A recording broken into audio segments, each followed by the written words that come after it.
How does a company decide what you're worth? Not what you feel you deserve, not how hard you work, but the actual number on your paycheck. Because here's something most people don't realize. Your salary isn't randomly chosen, and it's not a pure reward for effort either. In fact, before you even apply for a job, your salary is often already sitting inside a predefined range, a range you never see. So the real question is this: are you being paid based on your value or based on a system that was designed long before you arrived? Inside most companies, salaries are not decided from scratch for each individual person. They are grouped into something called salary bands. Think of salary bands as invisible brackets. For every role, there is usually a minimum, a midpoint, and a maximum. For example, a role might have a range from $40,000 to $70,000. No matter who gets hired, the offer will almost always fall somewhere inside that range, not outside it. This means something important. When you apply for a job, the company already knows the limits of what they are willing to pay before they meet you, before they read your resume, before the interview even begins. Your experience, your confidence, your performance in the interview, and your negotiation all happen inside that predefined box. You don't negotiate the box itself. You only negotiate your position inside it. And that box is shaped by several forces working together. There's the company's budget, which sets hard financial limits. There's the perceived importance of the role to the business. There's internal consistency, meaning they don't want people in the same job being paid wildly different amounts. And then there's external market data. That last one matters more than most people realize, because companies don't just guess salaries. They look outward. They look at competitors. They look at industry averages. They look at surveys showing what other companies are paying for similar roles. And this creates something that can feel uncomfortable to say out loud: a market price for human work. Your skills, your experience, and your job title get compared against thousands of other people in the market. From that comparison, a price range is formed. So if the market says a software developer usually earns between $60,000 and $90,000, most companies will stay inside that range, even if you work harder than others, even if you stay later, even if you go above and beyond. Because companies are not paying for effort. They are paying for what the market says that role is worth. This is why two people can work equally hard and earn very different salaries, different industries, different demand levels, different market values.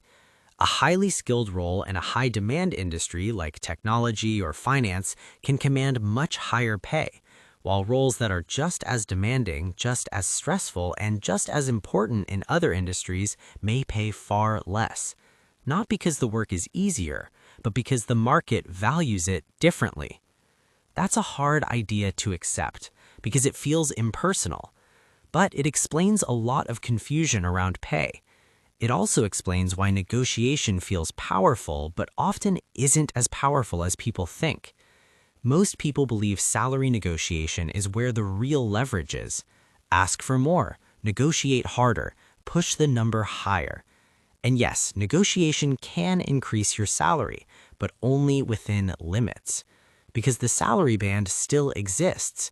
If the band for a role is $50,000 to $70,000, you might negotiate from $55,000 to $65,000.